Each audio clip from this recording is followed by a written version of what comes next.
Nasci em Sertãozinho, interior de São Paulo, cidade que sempre me fascinou. Escolhi fazer faculdade lá, comunicação social, na FAAP, faculdade cara.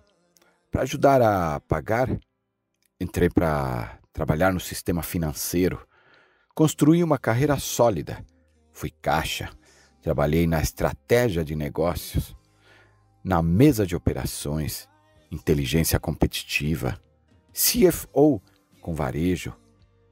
Fiz MBA em administração na FGV. Tudo que te leva a uma realização dentro do sistema criado antes de nascermos. A chamada bolha. Tristeza, mas tristeza, depressão, sentimento ruim, sumir ou mudança radical em minha vida. Aí surgiu uma tal expedição para Torres del Paine e realizei na companhia do montanhista Fred Duclerc. Filosofamos durante 9 ou 10 dias dentro de Torres del Paine. Aliás, um dos paraísos do planeta. A cada passo, um pensamento. A cada parada, uma conclusão. A cada pôr do sol, uma esperança. A cada amanhecer, uma oportunidade. Foram assim os dias em Torres del Paine. Me fortaleci para mudar a rota de minha vida. Pedir demissão foi minha oportunidade. Parti sem destino. Embarquei e trabalhei no navio Costa Concórdia. Fiquei 8 meses trabalhando. Depois de 2 meses, como passageiro. Até me levarem para o aeroporto de Roma para voltar ao Brasil. Olhei para frente e rasguei a passagem. E fiquei na Itália. Sim, fiquei na Itália. Para criar laços. Construir uma história sem lenço e sem documento. Durante 3 meses não fiz nada, mas puro ócio criativo. Trabalhei colhendo manjericão, passei em um curso para me formar em mergulhador profissional a 50 metros de profundidade e pratiquei solda submarina, patrocinado pela União Europeia. Estudei 6 meses. Meu estágio foi em arqueologia marinha, na Sardenha. Trabalhei como mergulhador profissional. Aí conheci meu amor, Ingrid. Começamos a namorar e estamos juntos há 12 anos. No Brasil, quando trabalhei no sistema financeiro, já pintava. E na Itália, neste período que contei, voltei a pintar. Chegou o dia de minha primeira mostra individual como artista plástico. Em 2012, em Savona, em um palácio histórico. Daí, não parei mais. Exposições em toda a Itália. Veneza, Roma, Milão, Torino, Católica, Milano, Marítima, Sérvia, Catânia, Vado, Ligure, Gavi e no exterior. Bom, América do Sul, no Paraguai, na Europa, Áustria, Suíça, América Central, Panamá, ainda América do Sul com Equador, países escandinavos, na Islândia. E em julho de 2018, inaugurei a galeria que é minha casa atualmente, minha inspiração, minha fortaleza. Mora Sverzut Alexandre.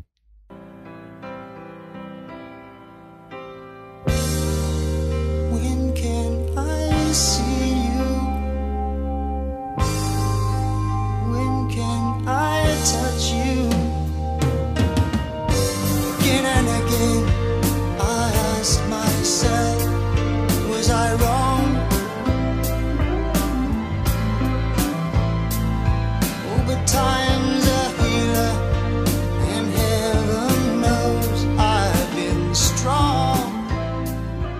Acabamos de ouvir o texto que é uma linha do tempo do artista plástico Mora Sverzut Alexandre. Para mim, Ale Sverzut, um amigo pessoal que admiro muito. E para você que me ouve, bons ventos. Muitas vezes na vida não sabemos o que será de nosso futuro, mas do nada aparecem situações que nos impulsionam para melhorar, sem ter certeza, sem saber como, nem onde ou quando, mas a vida nos presenteia com as oportunidades. E ao som de Genesis, com a música Please Don't Ask, apresento o episódio 77 do podcast Reset Humano, com o tema Busca a Vida, seja protagonista de sua história. Hoje falo com Alexandre Mora Sverzut, direto da Itália, para os 38 países que nos ouvem. Mora é artista plástico e hoje, neste episódio, nos conta um pouco de sua vida e alguns dos seus vários resets em sua jornada. Vamos juntos? Você pode conhecer nosso trabalho, os âncoras e nossos valores através de nosso site podcastresethumano.com.br. Visite. Este episódio tem o apoio da Corus Brasil, marca americana de relógios GPS multiesportivos com alta tecnologia e qualidade. Eu uso o Apex Pro com o GPS, oxímetro, altímetro, barômetro, cardio e outras funções. E também tem o apoio da Aventure Box, que é uma plataforma de atividades outdoor e aventuras na natureza. Baixe o aplicativo Aventure Box nas Play Store ou Apple Store e siga o Reset Humano em nosso perfil por lá. Se inscreva no aventurebox.com. E você que está em seu carro, treinando, correndo, pedalando, caminhando na montanha ou simplesmente tomando seu café da manhã ou almoçando, muito obrigado por me ouvirem. Aqui no projeto Reset Humano, a história é contada a partir de histórias de vidas inspiradoras. Eu, montanhista Fred Duclerc, converso com Mora Sverzut Alexandre. Meu amigo, seja bem-vindo ao podcast Reset Humano. Considero este episódio um dos mais especiais da temporada, pela sua rica história de vida, que tenho certeza de que alguém vai se identificar e se inspirar. Muito obrigado por ter aceito participar prontamente.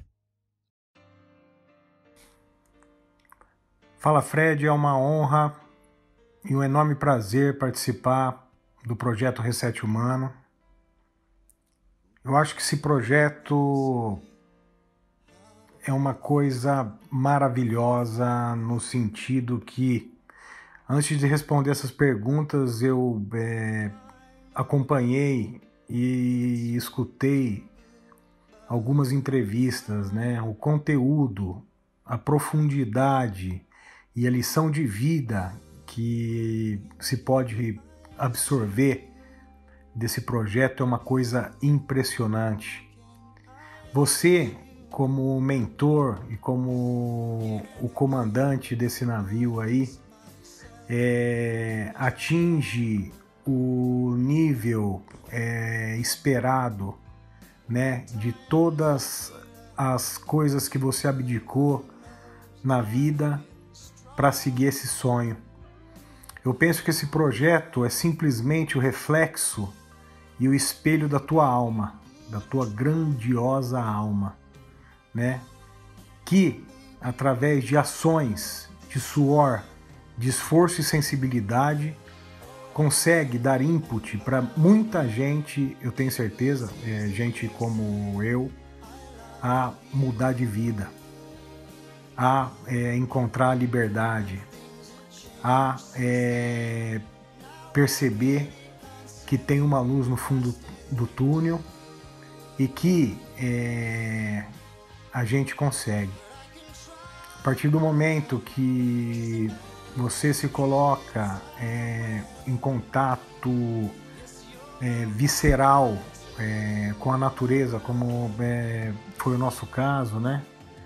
Aquilo te dá força para tomar decisões que eu acho que sem um input maneira seria muito difícil ocorrer.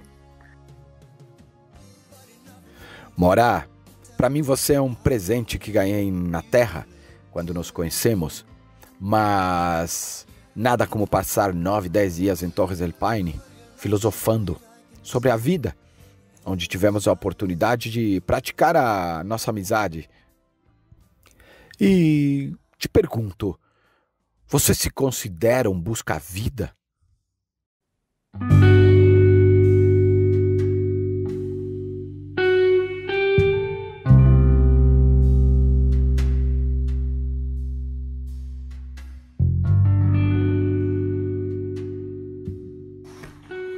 Só para falar, a recíproca é verdadeira, né? Agora, busca a vida, cara. Eu acho que eu sou muito mais curioso, muito mais...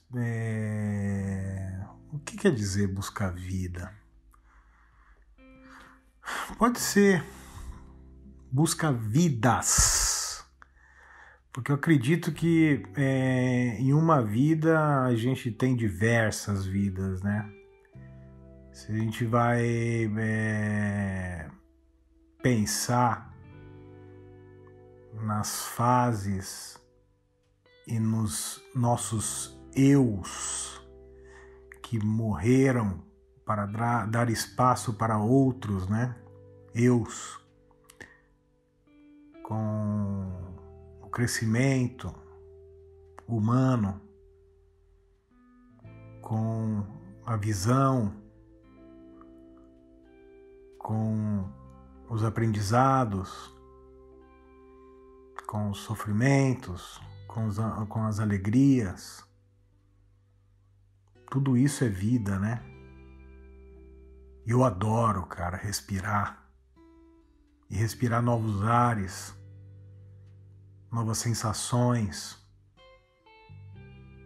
novas formas de pensar. Eu mudo de ideia e de pensamento constantemente. Isso também é buscar novas vidas.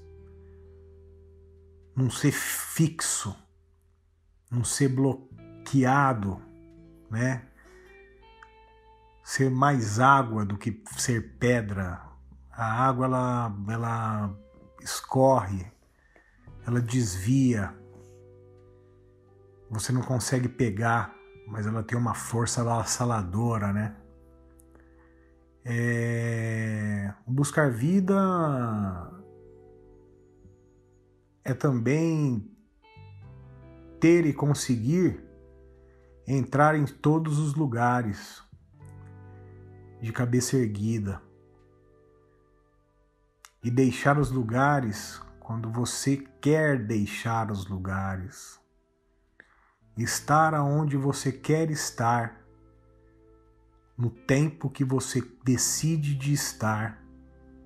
Entrar no palácio, entrar na favela e não ver diferença. Muito pelo contrário, né?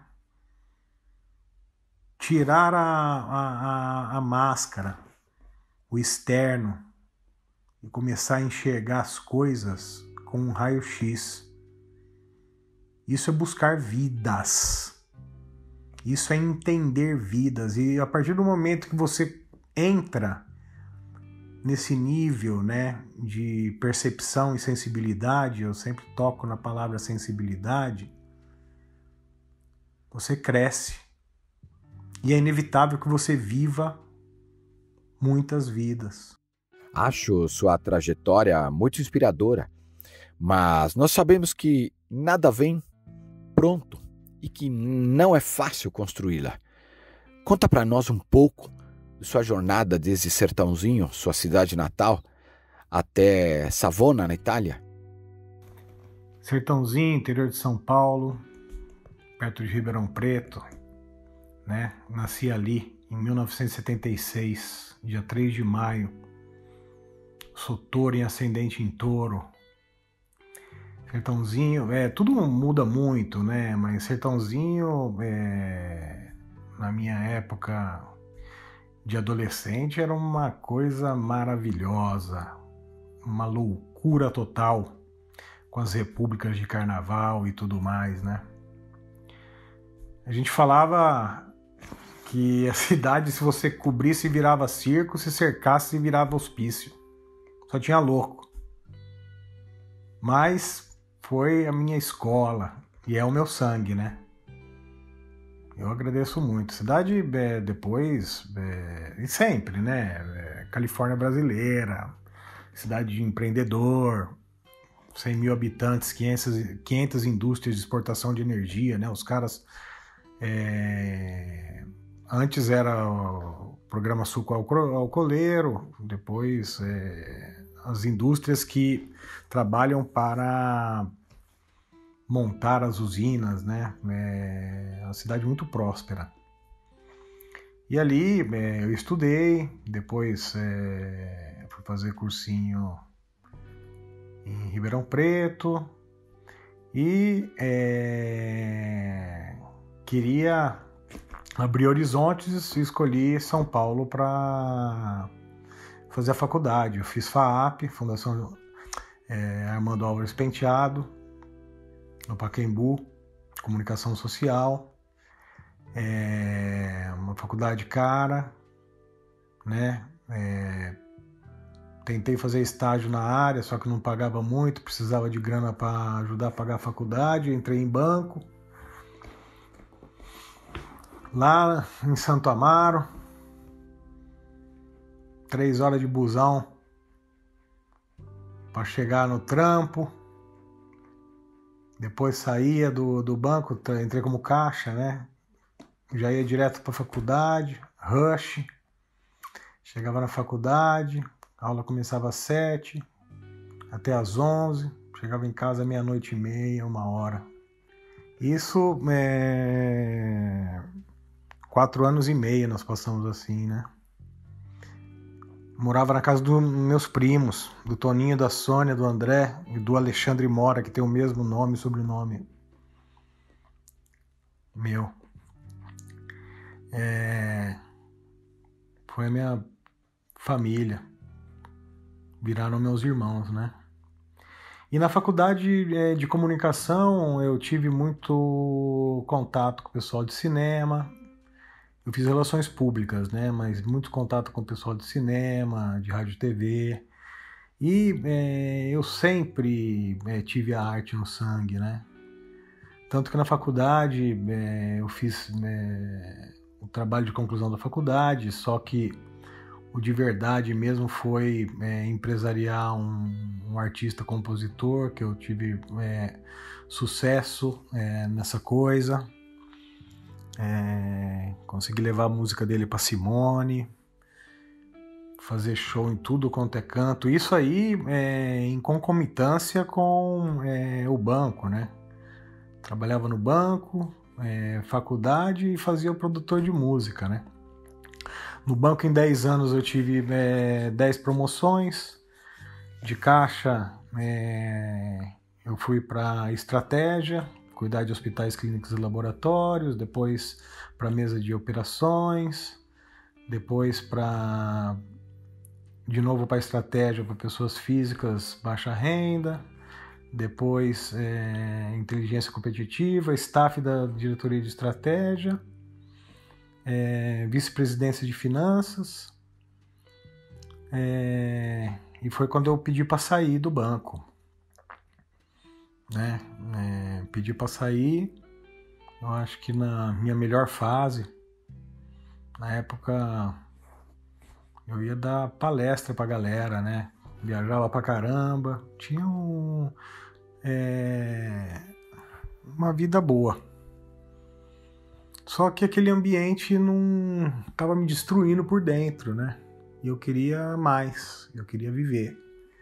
E para viver, eu abri mão. E como eu falei, o que me deu força foi a expedição que nós fizemos para Torres del Paine. Primeira coisa que me veio na cabeça, por influência do meu primo Rodrigo Sampaio, que trabalhava já em cruzeiro. Eu ficava louco com as histórias do cara. Eu decidi me inscrever para trabalhar no cruzeiro. Então eu saí do banco, comecei a fazer os testes para entrar para trabalhar e fui escolhi, passei na seleção lá para trabalhar em cruzeiro. E eu fui trabalhar no Costa Concórdia, aquele navio que virou. 2 anos depois que eu saí do navio, graças a Deus. Fui fazer Cashler, né, que é a contabilidade do navio, fazer o fechamento do cassino. E nisso eu conheci muitos países, treinei as línguas, né, que eu já estudava quando trabalhava no banco, espanhol, italiano e inglês. E aí fiz 8 meses trabalhando no navio todos os dias, né? E depois acabou meu contrato, eu fiz 2 meses como passageiro, né, passeando. E quando eles me deixaram em Roma ali para voltar para o Brasil para esperar o meu próximo contrato, eu já sabia que eu não ia mais voltar, eu deixei toda a minha farda no navio, eu rasguei a passagem e eu fiquei sem lenço, sem documento na Europa. Esse meu primo, o Rodrigo, né, que eu trabalhava em cruzeiro, ele queria fazer o documento. Então eu fui para Badia Polesine pegar o documento do meu bisavô para dar para o meu primo. E aí passei, né, Vêneto, Badia Polesine, que é província de Rovigo. Fui lá, peguei o documento, tudo. E nesse tempo eu fiz uma coisa que eu nunca tinha feito na minha vida, nada. Foram 3 meses sem fazer nada. O ócio criativo foi maravilhoso. Morando em hotelzinho, obviamente depois a despesa começa a apertar. Um dia eu estava na praia lá, vejo um cara com a camisa do São Paulo, Juninho, meu amigo. E eles estavam na Itália para fazer a cidadania, né? Fiz amizade com os caras, saí do hotel, os caras deixaram, fui morar na sala deles, num colchão lá. Entendeu? Minha toalha era uma toalhinha que meu irmão deu no casamento. Eu estava desprovido de tudo que era matéria. Vivendo o dia, cara. Foi uma sensação maravilhosa. E uma coisa que eu queria ter feito na minha vida, muito, e eu não consegui, porque eu fui para São Paulo, morei com meus primos, que era a República. E aquilo ali era uma espécie de república, uma república muito legal. Enquanto eu estava morando com os caras, eles começaram a trabalhar na roça, colhendo manjericão. Eu fui com eles trabalhar lá, trabalhei um tempo na roça. Enquanto eu estava trabalhando na roça, fiquei sabendo dessa possibilidade de um curso para fazer mergulhador profissional, 52 metros, né? Solda submarina, tudo, patrocinado pela União Europeia. Tinha 29 italianos e eu só de brasileiro, né? Italiano, participando para ganhar a bolsa. Eu passei em 5º, teste teórico, físico. E eu estudei 6 meses, 8 horas por dia, 5 dias por semana, para pegar esse brevet, né? O meu estágio foi na Sardenha, em arqueologia marina. Eu trabalhava 6 horas por dia no lodo, no escuro total. Eu consegui recuperar uma ânfora de 2.000 anos. Isso aí foi uma emoção muito grande na época. Aí depois acabou o curso, trabalhei um pouco como mergulhador em offshore, em Alácio, que é a pérola do Mediterrâneo, onde que minha mulher nasceu. Nisso eu já estava namorando com a Ingrid, gente, eu acho que já estava morando junto, né? E ia trabalhar lá, dezembrão, 0 grau, acordava 4 horas da manhã, trem, 7 horas, ia pro meio do mar, fazer inspeção de boa de elevamento de peixe, né? 50 metros. E aí trabalhei tipo 3 semanas, o cara enrolado, não queria pagar, e eu deixei ele. Aí, nessa aí, minha mulher tinha um comércio que atendia os marinheiros, né? Aqueles que trabalhavam no navio de cruzeiro, porque eu moro em Savona, né? Não é Gênova, é Savona. E os cruzeiros paravam aqui em Savona, né? E tinha essa loja que dava serviço para eles, né? E aí eu tava sem fazer nada, a gente começou a trabalhar junto. As meninas que trabalhavam com ela deixaram ela para abrir uma loja de concorrência embaixo do porto lá, para fazer ela fechar. E a gente começou a repensar a loja. E aí no espaço que a gente tinha ali, fez um acordo com a TIM, começou a fazer um teste. Na época que começou a sair os chips internacionais, né? A gente falava mais línguas, aí eu dava o atendimento. Sei que no botequinho lá, 3 vezes a gente vendeu mais chip da Itália, né? E aí, depois disso, prevendo que as coisas poderiam mudar, a gente investiu para sair dali e ir para a esquina, que é de frente para a Torretta de Savona, né? Que obviamente, nas devidas proporções, se fosse Paris, é de frente para a Torre Eiffel. A Torretta de Savona é o símbolo máximo da cidade e a nossa loja é no pé da Torretta, né?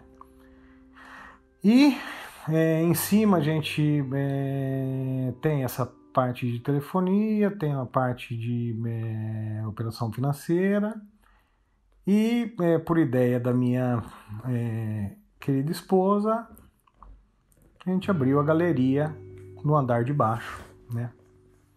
Porque nesse interim eu retomei a pintura, comecei a pintar de novo.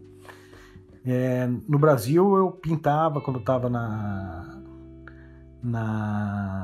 trabalhando no banco, né? E eu retomei aqui. E aí eu fiz a minha primeira mostra na Vila Cambiaso, que é um palácio histórico de Savona, que abrigou muitas personalidades históricas, né? Entre elas Napoleão Bonaparte. E minha primeira mostra pessoal foi ali. Você sempre teve a real percepção de ser dono da sua história? É difícil se assenhorar de nossos sonhos e desejos? Ser dono da minha história, no sentido de pensamento livre e de querer chegar longe, e o longe se equiparar a um não convencional, sim. Mas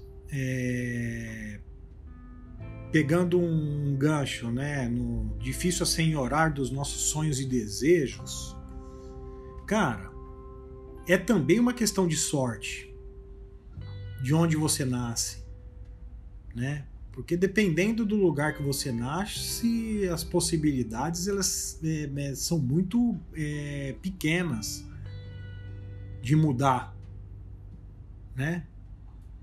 Pensa nascer em uma casta inferior na Índia, ou nascer em alguns países que você não consegue falar e nem ter nenhuma informação fora daquele país, entendeu? Ou em uma situação social nos ditos países desenvolvidos que te oprime e te deixa subjugado àquela faixa de território ali. Você não pode sair daquela, não tem meios de sair daquele ambiente, entendeu? Eu tive muita sorte, acreditei e acredito que eu tive muita ajuda divina também no meu percurso, porque é como a Elizabeth Kubler-Ross, né? Ela fala que o acaso não existe, mas se todo esse caleidoscópio ele fosse um engenho, não sei, de um pensamento inconsciente que gerou um caminho bom para seguir. Eu tenho 3 tatuagens, né? É esperança, sorte e atitude, entendeu? E para a gente ser dono da nossa história, nós temos que ter atitude. Só que não podemos jamais deixar de lado a esperança e a sorte. Pode ser isso. Morá, você já caminhou muito em montanhas, também pedalou bastante e é mergulhador profissional. Ou seja, o esporte na natureza faz parte da construção sua. Como a natureza te ajudou a construir o artista plástico reconhecido de hoje? Aliás, o artista sempre esteve contigo? Esporte e arte caminharam juntos? Na minha concepção, não existe nenhuma forma de arte que chegue aos pés da arte suprema da natureza. Isso na nossa percepção humana, hein? Porque se você pegar a águia, ela enxerga 40 mil vezes mais do que a gente, o cachorro ele escuta 40 mil vezes mais do que a gente, os elefantes se comunicam em ultrassom, né? Para se proteger dos inimigos e para andar e fazer as expedições deles em busca de alimento e água. A cor, o pôr do sol, a diversidade, os elementos, as formas de vida, é a coisa mais surreal e impressionante que pode existir, né? O artista, ele é um microcosmo, um milímetro, um centímetro, um nada. Qualquer artista ou qualquer pessoa perto da majestade da natureza, né? Obviamente, tendo contato, né? Tendo a experiência que eu tive com a montanha, com o pedal aqui na Riviera Italiana, né? Faço de vez em quando os meus 60 quilômetros, né? Na Riviera aqui, o mergulho, né? Essas coisas me fazem sentir mais próximo desse espírito divino. Isso, obviamente, me ajuda na composição das obras, porque o meu trabalho é muito instintivo, né? Eu tenho a composição das cores e uso a ideia e a sensação e tento colocar em prática aquela coisa ali. Aí você pergunta se a arte e o esporte eles caminham juntos. Muitas vezes sim, e muitas vezes não, né? Aí você vê que tem o Yin e o Yang. A gente pode pegar algumas coisas, né, do esporte, principalmente o esporte de aventura, que enriquece muito, ou não. Existem formas de arte que execram essa parte e vai muito no sentido dark da coisa, né? Como excesso de droga, álcool e de coisas nesse nível, né? Depende da antena. O artista é uma antena, né? Muito relativo. A arte é vida. A vida é arte. A arte transforma o ser humano? Fale de sua arte e convide o ouvinte a conhecê-la. A arte é a minha vida. Eu sempre fui atento a todas as formas e expressões artísticas. Desde pequeno. Eu lembro na minha cidade natal, né? O primeiro concerto de música clássica que eu assisti. Os caras estavam... Eu tinha quantos? 7, 8 anos, pô. E Sertãozinho sempre teve uma cultura muito forte de teatro, né?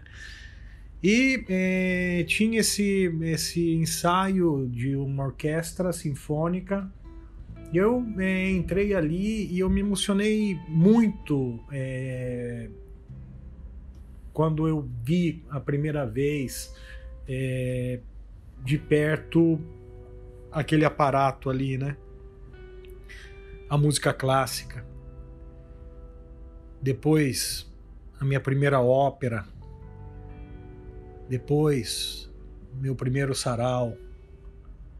Depois, os poetas que liam as poesias. Depois, as mostras de pintura, né? Muitas, muitas e muitas. Depois, a percepção da arquitetura urbana. Eu acho que a vida humana ela é rodeada de arte. Só que o que transforma o ser humano é a sensibilidade. Porque tem muita, muita, muita gente que não faz atenção àquilo que tem de frente para os olhos, né? Na dimensão que a gente está vivendo, contemporânea agora, eu acho que a sensibilidade ela está cada vez mais escassa, entendeu? O gosto e a sensação forte de absorver a arte como alma cada vez está ficando para menos pessoas, porque as pessoas não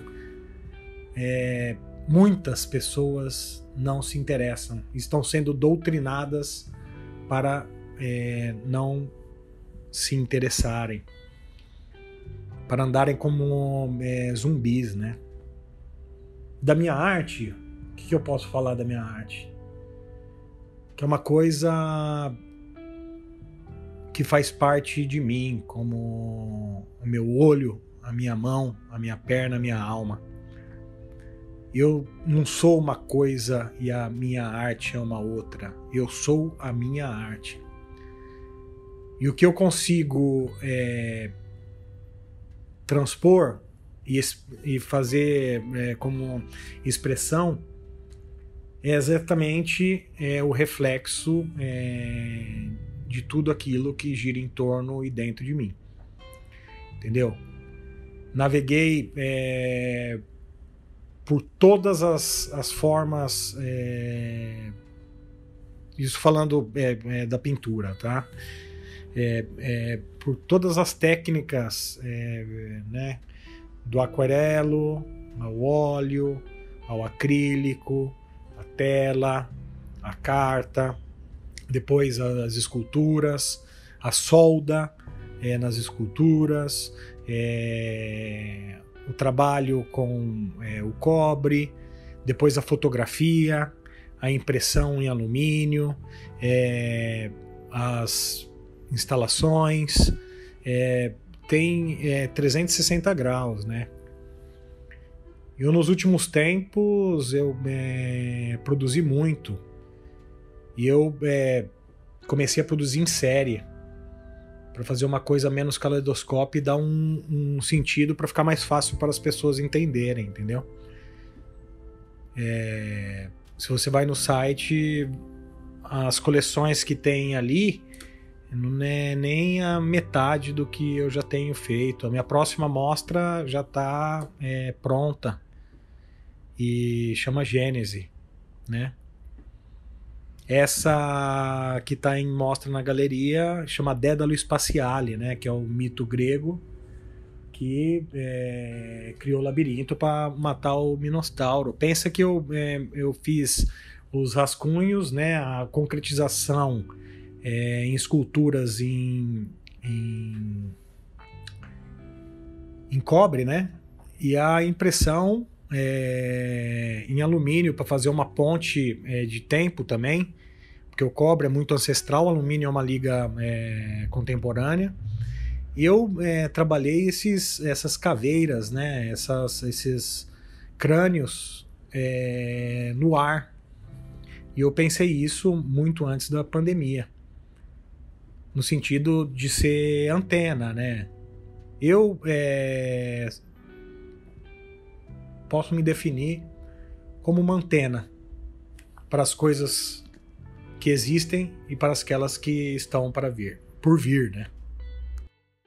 Mora, quando nascemos, somos do mundo, ou seja, do planeta Terra, mas demoramos muito em perceber que pertencemos a um mundo onde moldaram nossa forma de ver, a nossa visão sobre o mundo, ou seja, nos colocaram de alguma maneira dentro da bolha, com ideias e pensamentos moldados.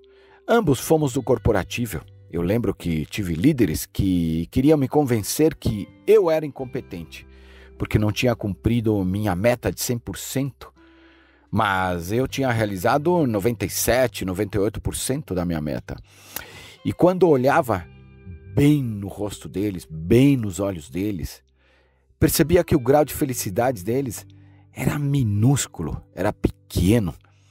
Enquanto eu já vivia montanhas, tinha certeza de que meu olhar encontrava mais felicidade nas coisas e na vida e de maneira fácil do que a deles. E te pergunto, é difícil sair da bolha? Os rituais, os hábitos e os costumes, eu vejo da tribo, aquela lá no meio da Amazônia intocável, que não teve nenhum contato externo ainda, até o saloto burguês, né? O ser humano, ele é feito de rituais, hábitos e costumes, entendeu? E nisso aí tá implícito a bolha, né? O condicionamento. Você vê a manipulação da informação, a manipulação das notícias, entendeu? Você deu o exemplo do mercado corporativo, do banco, né? Pô, nesse nível aí, eu acho que os perdentes, eles são os vitoriosos. E os vitoriosos são perdentes, entendeu? Eu penso que o plano mundial aí é deixar os grandes, né, as grandes corporações, e aí os singulares indivíduos dentro de um tubo de ensaio, e desse tubo de ensaio conectado diretamente a esses grandes conglomerados, né, que eles suquem, né, tudo desse indivíduo, né, a paz, o tempo, a felicidade, tudo, como verdadeiros parasitas, né. É difícil sair da bolha? Cara, é tão difícil quanto parar de comer açúcar, entendeu? Só que dá para fazer. Isso é histórico e sempre é um fato de sempre na vida humana, né? Na época do Império Romano existiam os romanos, e se você não era romano, você era não romano, você era persona não grata. E esses não romanos, o que eles decidiram? Andar para o bosque e construir uma sociedade paralela no bosque, onde os romanos não conseguiam entrar, porque o domínio daquela área ali era dos não romanos. Entendeu? É uma questão mental de muito desprendimento. Não é fácil, porque todos esses rituais eles vão te fechando. Eu acho que a gente é completamente livre da bolha somente no exato momento do nascimento. Depois, já quando você toma o primeiro tapa na bunda, as paredes elas vão fechando. Sorte de quem consegue meter o pé. Sorte de quem consegue saltar ou escalar. 5 perguntas que eu tenho feito para os entrevistados e eu acho que deu certo. As pessoas têm gostado, os ouvintes que nos ouvem nos 38 países têm me mandado mensagem que a repita, né? E novamente eu repito a pergunta. São 5, aliás. O que te assusta? O que te entristece? O que te deixa feliz? O que te encoraja? E o que te desafia, Amora? Me assusta ser vigiado, ser controlado. Pensar na possibilidade de não poder falar, de não poder me expressar abertamente. Isso me assusta. Já o que me entristece é a crueldade do poder. A vida me deixa feliz, viver me deixa feliz. O amor me encoraja e o que me desafia é a morte. Vamos viajar no tempo. Se você olhar para a sua jornada, a sua história de vida, o que você vê? Olhando minha história de vida, eu vejo um milagre. Primeiro, por ter tido a sorte de nunca ter ficado doente na minha vida, de nunca ter tomado um ponto, de nunca ter tido a necessidade de ficar internado em um hospital. E depois de ter sido guiado sempre para o melhor caminho. Eu vejo bênçãos. Eu vejo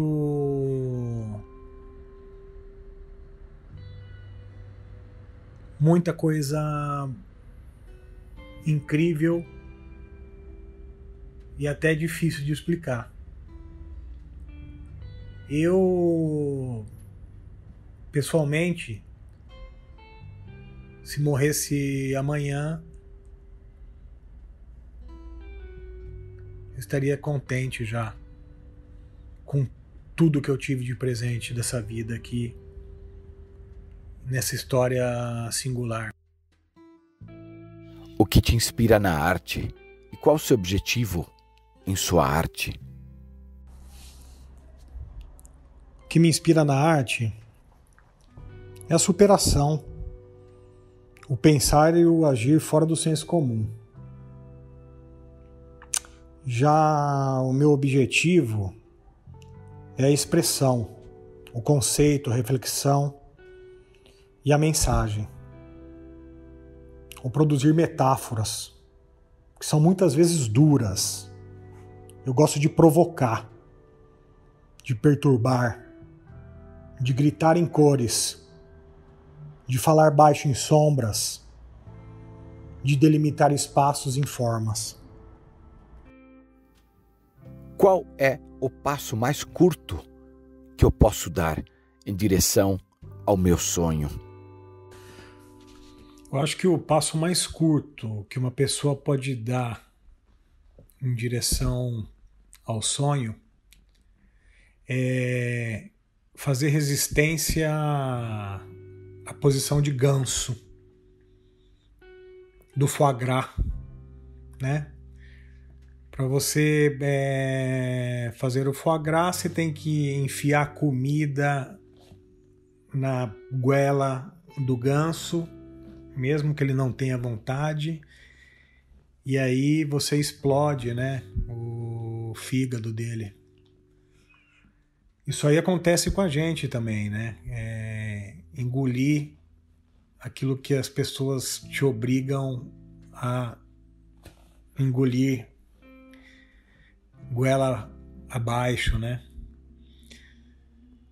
Se você faz resistência, você vai contra essa imposição, já é meio caminho andado para você conseguir realizar o teu sonho, né? De simples imposições familiares até aquelas sociais, os preconceitos, né? Econômicos, quebrar essas barreiras, né? Se a pessoa consegue fazer isso, eu acho que ela fica mais perto de realizar o sonho. E uma coisa importantíssima, não desistir nunca. Insistir. Porque as forças externas, elas vão querer te provar que você está errado, que você está fazendo uma loucura, que você não tem juízo, que você pensa é muito romântico, pensa demais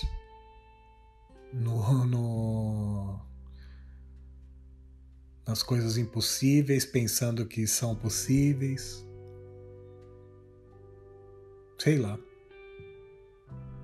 Eu acho que quem é surdo tem mais possibilidade. Outra pergunta que eu tenho feito para os entrevistados aqui no Reset e tem sido muito legal, porque nos leva numa viagem no tempo em que nós não vivemos. E aí eu te pergunto, se você pudesse ter uma conversa com qualquer pessoa ou família, incluindo aquelas já falecidas, quem seria? Puxa, seria legal, hein, ter a oportunidade de conversar com essas pessoas. Sabe quem eu gostaria? O Mussum dos Trapalhões, o pintor Dequírico, metafísico, minha avó Rosa e o Basquiat. Mora, uma pergunta que representa muita coisa no mundo contemporâneo e gostaria de saber sua opinião. Existe relação entre pobreza, desigualdade e meio ambiente? Eu acho que a relação entre a pobreza e a desigualdade tem muita relação com o meio ambiente. Isso aí, como história da evolução humana, né? A partir do momento que o homem parou de ser viajador, recolhedor e começou a estabelecer pontos fixos com a agricultura, ele começou a ter a ideia da propriedade, com a ideia da propriedade, a sede de bens e de poder, a degradação do ambiente e da natureza humana e a propagação da infelicidade, dos problemas psicológicos, os distúrbios, os problemas físicos e a propagação da miséria da mesma espécie, em pró do acúmulo, né? Eu acho que tem tudo a ver. Tem tudo a ver. Bom, chegamos ao final. E qual mensagem você gostaria de deixar aos ouvintes dos 38 países que nos ouvem? E também aproveita, deixe seus contatos para os interessados em sua arte. Não, acho que você conseguiu resumir nas perguntas 360 graus o que eu queria falar, no final das contas. Não sei, acho que não... Eu não consigo ver nada que falte aí, nesse sentido. Entendeu? Pode ser que depois, né, na hora que eu estiver escutando a entrevista, depois de formatada, tudo, possa vir alguma coisa em mente. Mas, grosso modo, acho que deu para dar uma pincelada da pertuto, como dizem os italianos, né? Esse canal, ele é vasto, chega em 38 países, né? Que é a quantidade de países que eu conheço, que eu visitei. Eu me sinto em completa harmonia com esse teu projeto e falando para os teus ouvintes, né? Se alguém tiver curiosidade, eu tenho o meu Facebook, que é Alexandre Sverzut, S de sapo, V de vaca, E de elefante, R de rato, Z de zabumba, U de urubu, T de tatu. O Facebook Mora Modern Art. O Instagram também, Mora Modern Art, ou Mora _ Sverzut _ Alexandre. E o site Mora Modern Art Gallery, né?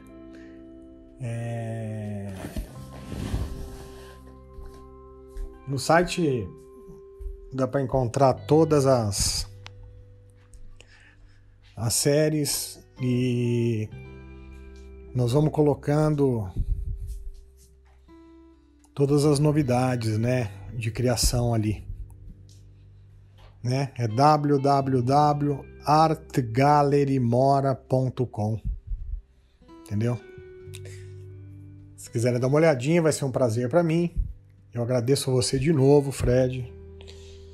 Um grande abraço. E a gente se vê por aí. Tchau. Please don't ask me how I feel. I feel fine. Oh, I cry a bit. I don't sleep too good, but I'm fine.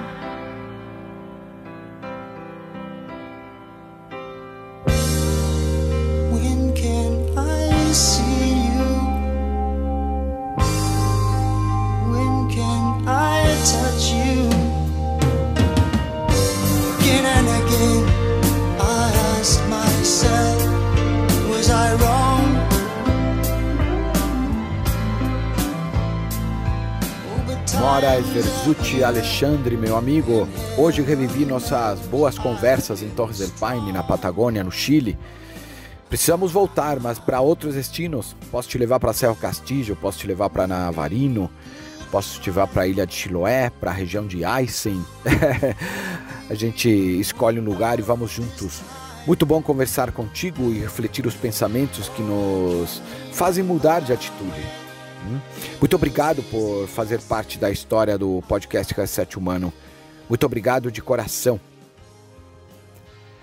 O projeto Reset Humano tem o DNA no convívio com a natureza, na montanha, e visa desenvolver o ser humano dando um reset, gerando aprendizado e conhecimento, para desenvolver a nossa sociedade e assim impactar de maneira positiva na natureza e no nosso planeta, o planeta Terra. E para quem ouviu este episódio até o final, muito obrigado novamente. Espero que tenham gostado dessa história inspiradora do Mora Alexandre, ou Mora Sverzut Alexandre, né? E convidá-los a seguirem nossas redes sociais, no Aventure Box, no Instagram, no YouTube, no LinkedIn, Facebook. É só procurar pelo Reset Humano. E você quer receber o último episódio, o último podcast do Reset Humano?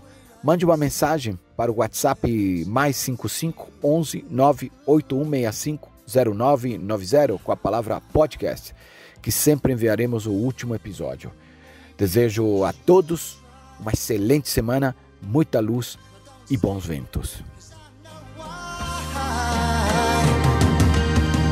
But you know, I can remember when it was easy to say.